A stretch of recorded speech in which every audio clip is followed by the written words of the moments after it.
ইমরান ভাই, একটা সত্যি কথা বলেন তো, আপনি কি কোনো খারাপ কাজের সাথে যুক্ত আছেন? মানে ইমাম সাহেব, আসলে আমি বস, আজকে এই মালটা পেয়েছি, এটাকে পাচার করে লাখ লাখ টাকা কামাবো।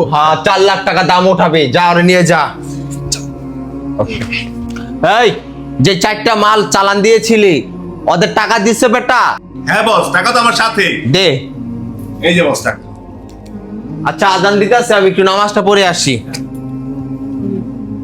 আমি ভাই এই কাজ করতাম ভাই। ও আচ্ছা ভাই, এখনই আল্লাহর কাছে তওবা করুন আর জায়নামাজে গিয়ে নামাজ পড়ুন, দেখবেন আল্লাহ তাআলা আপনার সকল গুনাহ মাফ করে দিবে। হে আল্লাহ, আমাকে তুমি লাস্ট একটা সুযোগ দাও, আমি আর কখনো এইসব খারাপ কাজ করব না আল্লাহ। যান ভাই, এখন নামাজ পড়ুন। আল্লাহ, আমি নামাজ পড়তে পারবো? যে ব্যক্তি হারাম কাজ করে টাকা উপলব্ধি করে, সেই ব্যক্তির ইবাদত মহান রব্বুল আলামিন কবুল করে না।